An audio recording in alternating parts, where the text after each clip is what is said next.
Corpus 5 crore के आसपास हो गया। इतने सारे पैसे हैं, आप खर्च कुछ रहे नहीं हो, आप कह रहे हो आप रेंट पे रह रहे हो। मेरे लिए freedom is much more important then my lifestyle. तो 3 लाख रुपए मिलते थे एक साल के मोटे मोटे। 30x salary growth, manifestation really works. 1 CR 1 crore करना है, 1 करोड़ करना है, वो लगा रहता था हमेशा। तो वो माइंडसेट बहुत इंपॉर्टेंट है। You have to make investing very very boring.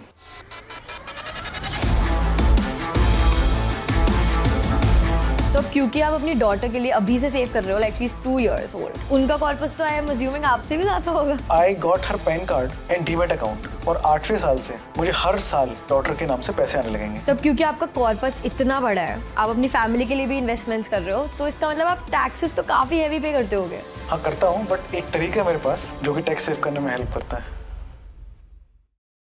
Current SIP कितने की है? It's around 2 lakh per month. तो अब आपके कॉर्पस में कितना अमाउंट है? तो अभी ऑलमोस्ट 5 करोड़ के आसपास हो गया। आप 1 करोड़ तक कब पहुंचे? यार 1 करोड़ में सबसे ज़्यादा टाइम लगता है एक्चुअली, बताऊँ तो। Again power of compounding kicks in once you earn 1 CR, but 1 CR earning 1 CR is very very difficult and hustling you need. तो 1 CR में पहुंचा था 2019। कभी आपके साथ ऐसा हुआ है कि आपने कभी कोई SIP मिस करी है? नहीं, पिछले 14 साल में 2010 से 24 तक till today not even a single SIP instalment I missed. ये आपका कॉर्पस है 5 करोड़ का, बट आप फिर भी रेंट पे रहते हो, इसके पीछे का लॉजिक क्या है?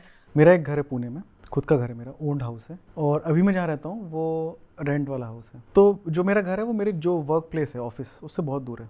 तो डेली का ऑलमोस्ट 2 वे ट्रेवल 2 से ढाई घंटा जाता था। मैंने 2 महीने किया, मैंने कहा यार ये इसको सस्टेन नहीं कर सकते, बिकॉज आपकी प्रोडक्टिविटी चली जाती है। डॉटर मेरी छोटी, उसके साथ मुझे ज़्यादा टाइम बिताना था। तो I decided to move to close to work. जहाँ मैं मूव हुआ हूँ वहाँ रेंट देता हूँ अराउंड 42,000 पर मंथ, और मेरा घर जो मैंने वो रेंट पे दे दिया, right. So there is no emotional angle to our place. Generally होता है कि हम लोग सोचते हैं अपना घर है सेम सिटी में, तो हम लोग क्यों रेंट पे जा रहे हैं। बट आप देखो वैल्यू क्या जनरेट हो रही है उससे। वैल्यू ये जनरेट हो रही है कि मैं दिन के 2 घंटे बचा रहा हूँ, वो एक एफर्ट बचा रहा हूँ, राइट। एनर्जी जो जा रही है उसको ड्राइव करके जाने में या कैब से जैसे भी जाने में। और तीसरी चीज़ है टाइम ज़्यादा मिल रहा है घर पे सब लोगों के लिए, मेरी प्रोडक्टिविटी बढ़ रही है, राइट। अभी चलते मैथमेटिकल कैलकुलेशन पे, फाइनेंसिस पे। जो मैं अभी घर रेंट पे लिया हुआ है, जैसा मैं बोला कि 42,000 पर मंथ मैं रेंट पे कर रहा हूँ, तो मेरा टैक्स बच जा रहा है उससे। सेकेंड चीज़, जो मैं कम्यूट में पैसे स्पेंड कर रहा था वो मैं महीने के सेव कर रहा हूँ। लास्ट चीज़ एक है कि जो मैंने रेंट पे घर दे रखा है उससे भी इनकम आ रही है। दो देयर इज़ अ डिफरेंस, जो रेंट पे दिया है उसका रेंट कम आ रहा है, मैं ज़्यादा दे रहा हूँ। But if you combine these things, benefit of HRA, benefit of saving on commute, right, is very very huge. And mobility है मेरे पास।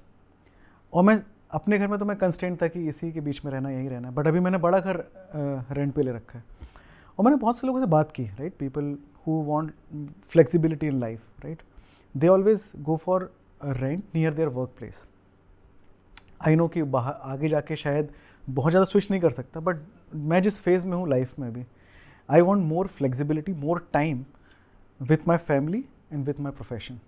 तो आप कब से जॉब कर रहे हो? 14 ईयर्स हो गए अभी, 2010 में स्टार्ट किया था। आपकी पहली सैलरी क्या थी? Per month around 22,000। आपकी करंट सैलरी क्या है? At present when we are talking it's close to 1 CR। कब आप 3 लाख से 1 CR तक पहुंचे? लाइक आपको कितने हिट्स और कितने हाईज मिले इसके बीच में? वो बड़ा इंटरेस्टिंग एक्चुअली। शुरू में ना बहुत स्लो पेस से हाइक हो रहा था। सो मुझे याद है TCS में जॉब लगा, कॉलेज से निकल के आया था, तो 3 लाख रुपए मिलते थे एक साल के मोटे मोटे। और अभी 14 साल बाद almost it touches to 1 crore. So almost you can see 30x salary growth. 2010 में 3 लाख था, एंड एक साल बाद इंक्रीमेंट मिला तो 3,60,000, फिर 4,20,000 के आसपास नेक्स्ट ईयर। सो पहले जो 10 साल थे वो बहुत ही माइनर इंक्रीमेंट और ट्रेडिशनली सैलरी हाइक हो रही थी मेरी। इस बीच में 2 चीज़ें हुई। एक तो मैं US मूव किया, 2015 में मैंने US गया और 4 साल वहाँ रहा मैं। तो उसमें क्या था कि वहाँ भी सैलरी बहुत ज़्यादा नहीं थी, जो आजकल US में सैलरीज होती हैं उतनी सैलरी नहीं थी। तो मैं जब US जाने के पहले अगर मैं बोलूँ तो मेरी सैलरी थी लगभग 70,000 के आसपास इंडियन रुपीज़ में। US गया तो मेरी सैलरी इंडियन रुपीज़ बोलूँ 60 लाख हो गई। बट आप खर्च भी डॉलर में करते हो, राइट। तो नेट सेविंग अगर मैं बोलूँ, सेविंग मेरी US में होती थी अराउंड 1.25 लाख के आसपास पर मंथ में बचा लेता था। और होता कि आप US में रहते हो, not only you are working on your salary, you are exploring different cultures. तो वहाँ पे क्या माइंडसेट बहुत चेंज होता है आपका, right, how west works basically. तो मुझे आके लगा कि यार अब ये ट्रेडिशनल तरीके से काम नहीं करना। मतलब इंडिया में चलता है ना मोस्टली कि यार जॉब चेंज की तो 30% हाइक चाहिए, और जब मैं इंटरव्यूज लेता हूँ लोग भी ये बोलते हैं कि standard hike, so I said what is standard hike, right? There is no standard, you know, it's your value. Correct. और अगर सेम कंपनी में तो 10-12%, 15% हाइक मिल गया तो हम लोग ओके हो जाते हैं। तो मेरा भी माइंडसेट वही था। बट यूएस से आने के बाद कोविड का पीरियड आ गया, तो तभी मेरी एक दोस्त से बात हो रही थी, कॉलेज का फ्रेंड है मेरा, उसका करंट सीटीसी उस टाइम पे था around 35 lakhs per year, and with in 3 months with notice period 35 से सीधा 75 lakhs पे जंप कर गया वो।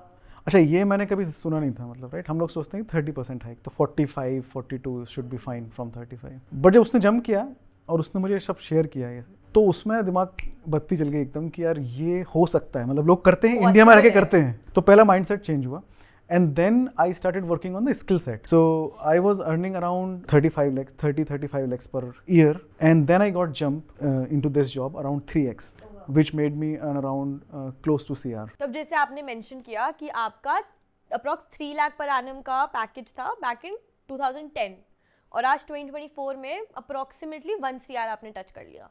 तो आप तब अपनी सैलरी को कैसे मैनेज करते थे, मतलब क्या ब्रेकडाउन था एक्सपेंसेस का लेट्स से, और आज के टाइम पे क्या आपका सैलरी ब्रेकडाउन है? यार तब ना एक्सपेंसेस कम थे, बिकॉज मैं अकेला रहता था, बैचलर था, तो तभी ऑलमोस्ट 22,000 सैलरी आती थी हाथ में, टैक्स वैक्स काट के। 10,000 में स्पेंड करता था, मेरे मंथली एक्सपेंसेस थे, और अराउंड 5,000 इन्वेस्टमेंट जाते थे, और कभी कभी 10 से ज़्यादा जाते थे, कभी कपड़े खरीद लिए, कभी जूते वही खरीद लिए कभी कहीं घूमने चले गए। तो बट हाँ, फिक्स एक्सपेंसेस अराउंड 10,000 थे। Fixed expense plus variable expense plus investment, ये 3 चीज़ मैं फॉलो करता था। अभी एक्सपेंसेस बढ़ गए हैं और कैश फ्लो भी बढ़ गया, आई थिंक उससे ज़्यादा रेशियो में कैश फ्लो बढ़ा है। तो अभी नेट आप सोच लो कि अगर मैं आज की डेट में मेरे हाथ में पर मंथ 100 रुपये आते हैं अगर, तो मैं उसमें से 70 रुपीज़ इन्वेस्ट करता हूँ, और 25 रुपीज़ के आसपास में मैं एक्सपेंसेस करता हूँ, और 5 रुपीज़ में कैश अपने पास फाइल अप रखता हूँ। कि आप एक टेक बैकग्राउंड के हो, तो मेरे अकॉर्डिंग एंड बहुत सारे और इंडियंस के अकॉर्डिंग ये एक परसेप्शन है कि इतनी हाइक्स और इतने जंप्स बस टेक बैकग्राउंड हो या अगर आप इंजीनियर हो तभी मिलते हैं। कुछ हद तक तो ठीक है ये बात कि इंडिया में अभी टेक में काफ़ी बूम चल रहा है, पिछले 20 साल से काफ़ी बूम चला है वुड से। बट अभी कैसा हो रहा है ना, टेक के साथ साथ और भी पेरिफेरल इंडस्ट्रीज ग्रो होती हैं, राइट। But I am sure there must be people working from all walks of, coming from all walks of life, and वो उन्होंने भी फोड़ा होगा लाइफ में। टेक के अलावा स्किल सेट थोड़ी डिफरेंट लगेंगी जो दूसरे बैकग्राउंड के लोग हैं, same skill set will not work, but some software skill sets, personal branding and selling, वो एक स्किल सेट है which is important not only in tech industry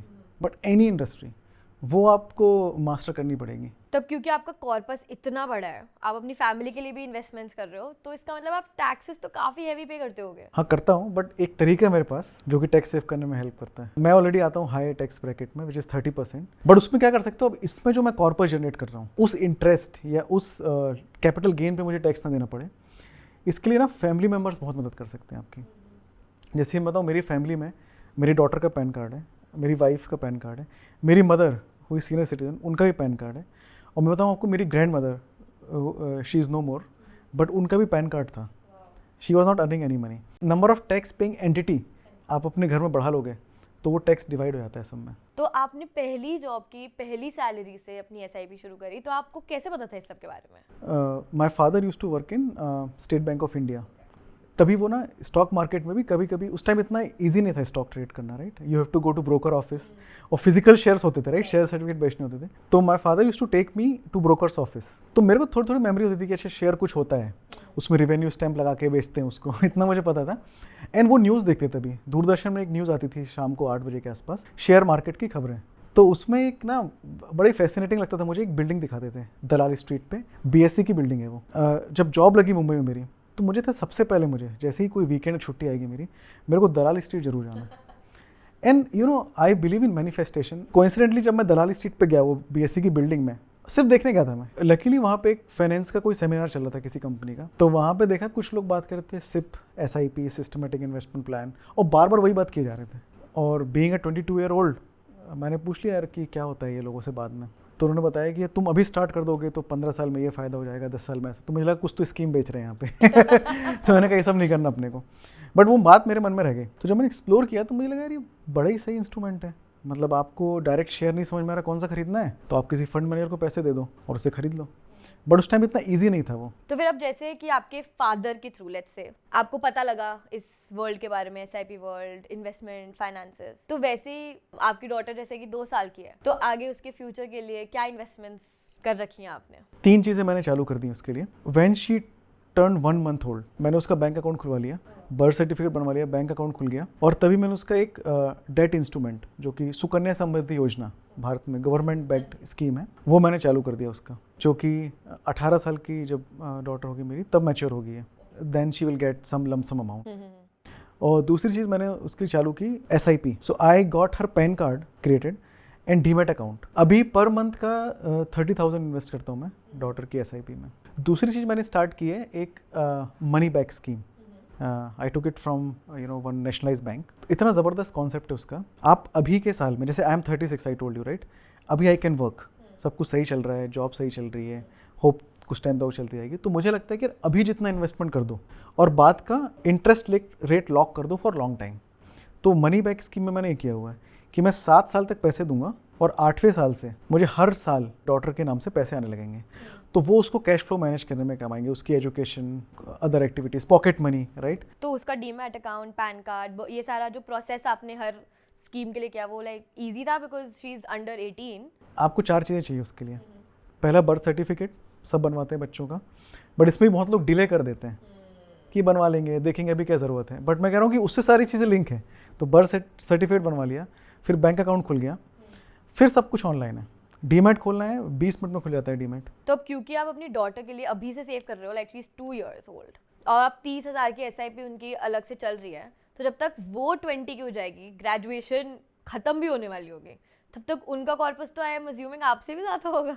I hope. तो अब आपने 1 से 5 तो कर लिया, बट अब आगे का आपका क्या विजन है? यार मैंने बैक कैलकुलेशन की है। Currently I am 36 year old. By 45, when I turn 45, in around 9 years, 9 years. By 45, I want to have corpus of 20 CR.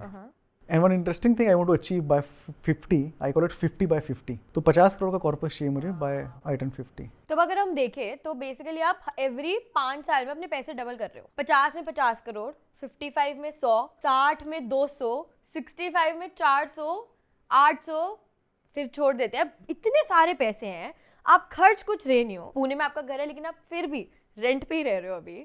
और मैंने अभी सुना भी था रिसेंटली कि आप अभी भी अपनी 6 साल पुरानी गाड़ी चला रहे हो, एक हैचबैक। तो आप कहाँ लेके जाओगे इतने सारे पैसे? यार देखो, मतलब सही बोल रहा हूँ, मैं वैसे ही रहता हूँ, बट मैं ना पैसे खर्च वहाँ नहीं करता जहाँ मुझे वैल्यू नहीं दिखती। मैं पैसे वहाँ आँख बंद करके खर्च करता हूँ जहाँ वैल्यू दिखती है। एक एग्जांपल बताता हूँ। रिसेंटली 16 डेज़ के लिए मैं UK की ट्रिप पे गया। बढ़िया लंदन में रहा 5 दिन, 10 दिन स्कॉटलैंड में रहा, घूमे हम लोग, बहुत पैसे खर्च किए वहाँ पे। करीब 7 से 8 लाख रुपए सिर्फ मैं 15 दिन में खर्च करके आ गया, राइट। क्योंकि वो मुझे पसंद है, मुझे लगता है कि मुझे वैल्यू मिल रही है, मैं बड़ा माइंड रिफ्रेश हो जाता है और खुद को अच्छा लगता है। बट हाँ, मुझे ये लग रहा है कि यार अभी मेरे पास कार खरीदने के पैसे हैं, लेकिन मुझे वैल्यू नहीं लग रही उस चीज़ की कि उससे कुछ वैल्यू मिलेगी, तो फिर मैं नहीं खरीदता। तो again mind set, right.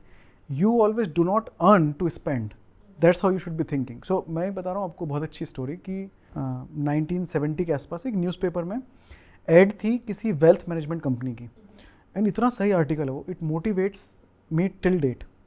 I think I can share let's say couple of lines with you about that article. The pleasure of walking tall, right. अभी मैं 2-3 लाइन पढ़ूंगा, आप समझ जाओगे मैं क्या करने वाला हूँ उस पैसे का या क्या नहीं करने वाला हूँ।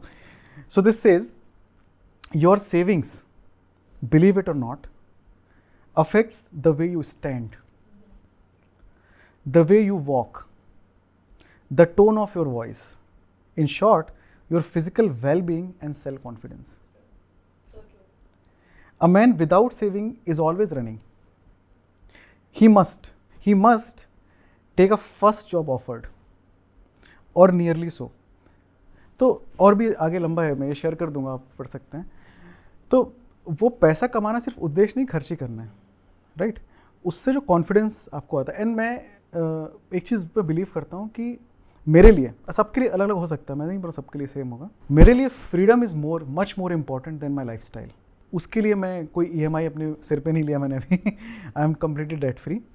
और फिर ठीक है, अगर हो गया 1600 करोड़ तो और लंबा चलेंगे हम लोग। ये तो मैंने समझ लिया है कि आपने अपनी लाइफ में पावर ऑफ कंपाउंडिंग बहुत बार देखी है, तो आप पक्का उसके एक फर्म बिलीवर हो।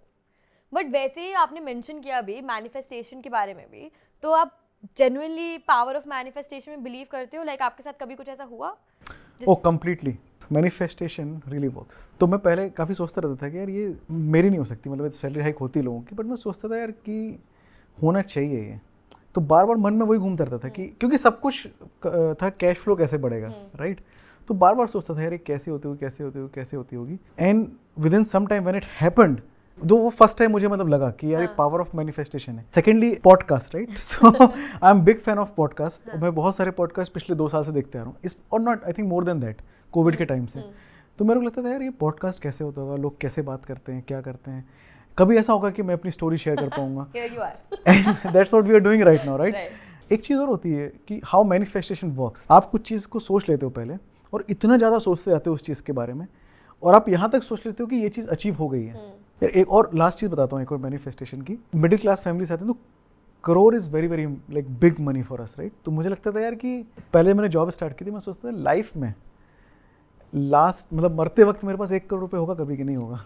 तो ये पहले सोचता था मैं, फिर धीरे धीरे, और बस वो टाइम का पता नहीं था, बट 1 CR 1 करोड़ करना है, 1 करोड़ करना है, वो लगा रहता था हमेशा। I don't know how long I will live, but still I think at the age of 32 I achieve that 1 CR benchmark. अब आपकी ये सारी स्टोरी सुन के तो बहुत फैंसी रोजी लाइफ लग रही है, इतने पैसे कमा लिए, आगे का ये गोल है, लेकिन कभी तो आपने भी अपनी लाइफ में कोई बड़ा चैलेंज फेस किया होगा, उसके बारे में भी बताइए और कैसे आपने उसे ओवरकम किया। If you, let's say you met me today, right?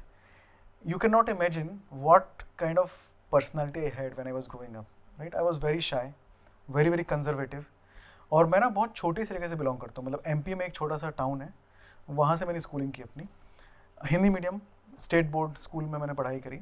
तो जो बिगेस्ट फियर मेरी लाइफ में which I recall is working, speaking and you know using English in day to day life. Speaking English was so challenging for me at that time till my, I would say, first job. तो office में I started my job with TCS, the MNC, right? तो clients हमारे बाहर के सब होते थे। तो instead of taking a back seat I said कि I will drive this call. क्या होगा, 3 लाख रुपए की सैलरी है, 20,000 मिलते हैं, निकाल देंगे जॉब से, राइट। वो टाइम पे सारे एक्सपेरिमेंट कर सकते हो। एंड जब यूएस गया मैं तो वहाँ और बूस्ट मिला इस चीज़। Someone who's a 25-year-old with 2-3 साल का job experience, 50,000 in hand salary, उसको आप क्या एडवाइस दोगे? How can they grow financially? एक तो अगर इतने जल्दी आपको ग्रो करना है, समझ में आ गई ये चीज़, तो स्टार्ट इन्वेस्टिंग। उसके पहले थोड़ा सा बेसिक समझ लो फाइनेंशियली ग्रो करने के लिए। बहुत बेसिक चीज़, इन्फ्लेशन समझ लो, इन्फ्लेशन क्या होता है। बहुत से लोग हम लोग देखते हैं इंडिया में इन्फ्लेशन ही नहीं समझ में आता है। They keep their money in saving account, don't keep entire money और सेविंग अकाउंट। इन्फ्लेशन समझ लिया आपने, थोड़ा बहुत समझ लिया कि डेट क्या होता है, फिक्स्ड इनकम इंस्ट्रूमेंट क्या होते हैं, और शेयर मार्केट क्या है। So at the age of 25 और in 20s what mistake we do is we do not go with believe in the process, we go for tips कि कोई मिल गया अगर अच्छे जिसने पैसा बनाया कि मुझे स्टॉक बता दो। बट आप प्रोसेस समझो कि स्टॉक मार्केट होता क्या है, आईपीओ क्या होता है, शेयर का प्राइस कम ज़्यादा ऊपर नीचे कैसे होता है। And it is very very simple. I am telling you again, it's a mind set game. मैं कह रहा हूँ 5% of your salary, just get in the process, invest somewhere and complete that cycle and invest in multiple instrument. Let say तो 1% कर लो तो सारा कुछ समझ में आएगा कि चलता कैसे है मार्केट। और जितनी गलती करनी है आपको वो 20s में कर लो, because you are you have very less to lose. But एक बार बड़ा कॉर्पस हो गया फिर आपके रिस्क मैनेजमेंट और कंजर्वेशन वो सब चालू हो जाता है। तो 20s में if I conclude, right, understand the basics of finance, which is very very easy to understand if you understand mathematics. Power of discipline, थोड़ा थोड़ा कहीं भी इन्वेस्ट करते चलो, and try to gain more and more experiences